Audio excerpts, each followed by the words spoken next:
Hello everyone, welcome to easy English. इस video में हम लोग देखेंगे ऐसे राइटिंग के बारे में।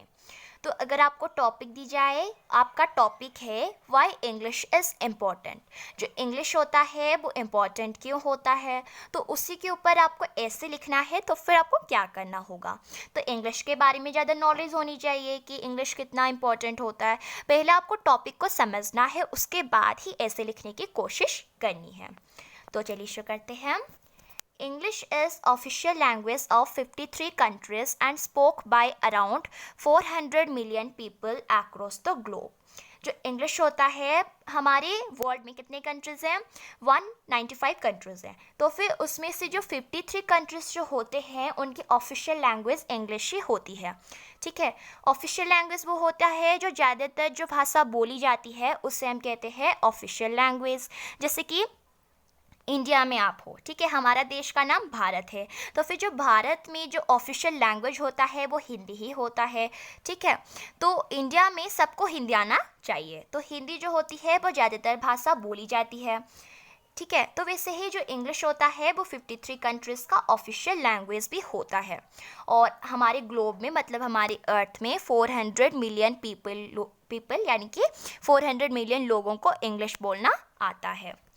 It is the most common second language in the world. If you want to speak to someone from another country, then the chances are that you will both be speaking English to do this. तो फिर ये जो world का सबसे common language होता है, second most language होता है, जो कॉमनली बोली जाती है और सब लोग जान भी पाते हैं कि इसने क्या कहा इंग्लिश में।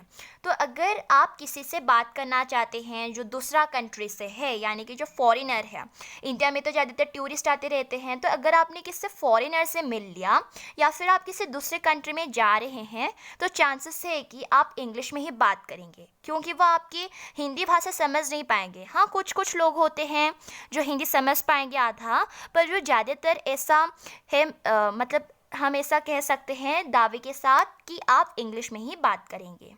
Many of the world's top films, books and music are published and produced in English.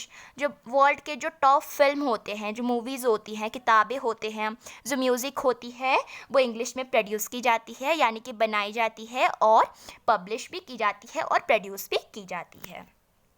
English is also career language as many jobs demand good English speaking and understanding capability.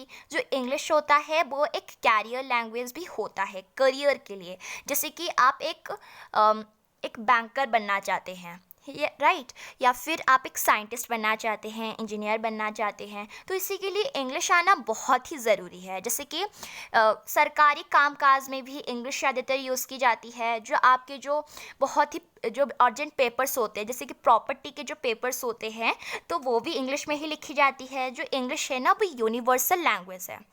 वो आपके regional language आए या ना आए, पर उससे English ज़रूर आता होगा। तो इसलिए इंग्लिश जो होता है यूनिवर्सल लैंग्वेज होता है। अगर आप कोई कंट्री से कंट्री ऐसा टूर कर रहे हैं, घूम रहे हैं, तो फिर क्या होगा, जो इंग्लिश आपको आना चाहिए। ठीक है, तो इंग्लिश में आप बात कर सकते हैं। तो जो बहुत सारी जॉब्स से हाई लेवल की जॉब्स होती हैं, उनकी डिमांड होती है कि हमें ऐसे एम्प्लॉय की ज़रूरत है जो अच्छे से इंग्लिश बोल सके और समझ सके, उसकी काबिलियत को देखी जाती है। English is very important for higher learning and specialise training. जो इंग्लिश होता है ये हायर लर्निंग मतलब उच्च शिक्षा के लिए और अच्छी ट्रेनिंग के लिए जो इंग्लिश होता है ये बहुत ही ज़रूरी होता है। Most of the books on any subjects are written in English. जो ज़्यादातर जो बुक्स होते हैं कोई भी सब्जेक्ट के ऊपर हो, वो फिजिक्स में हो, केमिस्ट्री में हो या फिर कुछ भी हो, तो ज़्यादातर सब्जेक्ट्स में क्या होता है, इंग्लिश में ही लिखी जाती है। English is the medium of instruction in most universities of the world. जो इंग्लिश होता है हमारे वर्ल्ड में कौन से कंट्री में ज़्यादा यूनिवर्सिटीज़ है, यूएसए में है, तो वहाँ पर जो होता है इंग्लिश वहाँ का लैंग्वेज होता है, इंग्लिश में ज़्यादातर बोली जाती है। English is language of sports as well, we see commentary is done in English. तो फिर जो इंग्लिश होता है ये खेलों का भी भाषा होता है। हमने देखा है जो खेल में जो कमेंट्री होती है वो इंग्लिश में ही होती है। जैसे कि कोई क्रिकेट मैच हो गया, बास्केटबॉल मैच हो गया या फिर फुटबॉल मैच हो गया, तो फिर इसके लिए ना इंग्लिश में ही कमेंट्री करते हैं। For example, we see in cricket the toss ceremony and pitch reporting, post-match ceremony, interviewing the players are done in the English language. It is the language of the internet. Most of the content produced on the internet is in English. तो फिर for example आपने cricket में देखा होगा जो toss ceremony होता है, pitch reporting होती है, पोस्ट मैच सेरेमनी होता है, या फिर जो प्लेयर्स, जो फेमस प्लेयर्स होते हैं उनसे जो इंटरव्यू की जाती है वो इंग्लिश भाषा से ही की जाती है. और ये इंटरनेट का भी लैंग्वेज होता है. जैसे कि आप मोजिला फायरफॉक्स में जाओ या फिर कोई भी ब्राउज़र में जाओ या फिर क्रोम में जाओ या फिर गूगल में जाओ, कोई भी इंटरनेट साइट्स में जाओ, तो वहाँ की जो लैंग्वेज होती है ना वो इंग्लिश ही लैंग्वेज होती है.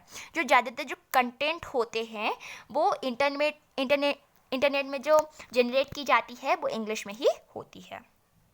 So by knowing and understanding English we can explore the world through the internet. तो फिर इंग्लिश को जानने से और समझने से क्या होगा, अगर आपका इंग्लिश का पूरा ज्ञान है तो फिर आप वर्ल्ड मतलब इंटरनेट के थ्रू आप वर्ल्ड में भी एक्सप्लोर कर सकते हैं. English is also growing and changing with time. Selfie, blogging, hashtagging, etc. All these words are new in English language but have become valued members of lexicon. तो फिर क्या होता है, जो इंग्लिश होता है ये टाइम के साथ चेंज होता है, यानी कि बदलता है और ग्रो भी करता है. जैसे कि सेल्फी, ब्लॉगिंग, हैशटैगिंग है ना.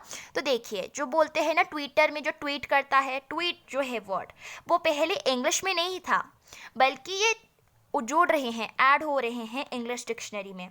जैसे कि सेल्फ़ी, अगर आपने खुद का एक फ़ोटो क्लिक कर दिया तो वो आपकी सेल्फ़ी होगी. जो सेल्फ़ी जो था वो इंग्लिश में नहीं था, इंग्लिश लिटरेचर में डिक्शनरी में नहीं था. जो ब्लॉगिंग, जो ब्लॉगर जो होते हैं, जो ब्लॉग में अपनी जो लिखते हैं, डायरी लिखते हैं, तो वो ब्लॉगिंग करते हैं. हैशटैगिंग का ना ऐसा तरह का सिंबल होता है जो आजकल जो इंस्टाग्राम, फेसबुक, ये सारे सोशल मीडिया प्लेटफॉर्म में भी हैशटैग का सिंबल यूज़ की जाती है. तो ये सारी जो हैशटैगिंग, ब्लॉगिंग, सेल्फी, ये सारी जो है ये इंग्लिश डिक्शनरी में ऐड हुए हैं. वो पहले ये सारे वर्ड्स नहीं थे, इंग्लिश लैंग्वेज में नए हैं, पर ये उनकी ना बहुत सारी वैल्यू भी है उनकी.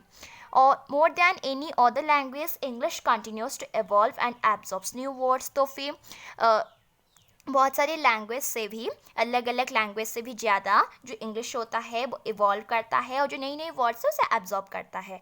मतलब नई नई वर्ड उसमें ऐड होते रहते हैं. जैसे हमने देखा सेल्फी, ब्लॉगिंग, हैशटैगिंग. तो So English is the language we must learn to understand the things they are going around us. तो इसीलिए जो इंग्लिश होता है वो लैंग्वेज होता है जो हमें सीखना चाहिए, कैसे समझते हैं चीज़ों को, कैसे समझते हैं जो हमारे आसपास होते हैं. तो फिर इंग्लिश आना बहुत ही ज़रूरी है. अगर आप बड़े होकर, आपका मतलब बचपन से आपको घूमना बहुत ही पसंद है, आप एक कंट्री में जाना चाहते हैं, उनके बारे में, कल्चर के बारे में जानना चाहते हैं, तो अगर आप एक्सप्लोर करना चाहते हैं वर्ल्ड में तो फिर आपको इंग्लिश आना बहुत ही ज़रूरी है. तो कैसा लगा वीडियो ज़रूर बताइएगा, लाइक करिएगा और अपने फ्रेंड्स के साथ भी शेयर करिए. Thank you.